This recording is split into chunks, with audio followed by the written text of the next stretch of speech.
இங்கே பாருங்கள், நாங்கள் புளி வாங்கியிருக்கோம்.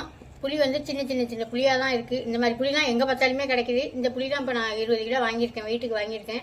இதை அரிஞ்சு எடுத்தோம்னாக்கா 10 கிலோ புளி இருக்கும், இல்லைன்னா 9 கிலோ புளி இருக்கும். அரிஞ்சோம்னா 20 கிலோ வாங்கி அரிஞ்சா 9 கிலோ 8 கிலோ இருந்தாலும் இருக்கும். அவ்வளோ கொட்டை இது சின்ன புளியாக இருக்கா, அதனால எடையே நிற்காது. இது இந்த புளி ஆனால் அரிஞ்சு எடுத்துட்டோம்னா எடுத்து கரைக்கிறதுக்கு அவ்வளோ ஈஸியாக சூப்பராக இருக்கும். இங்கே பாருங்கள், கொஞ்சோண்டு அரிஞ்சு வச்சுருக்கேன் பாருங்க.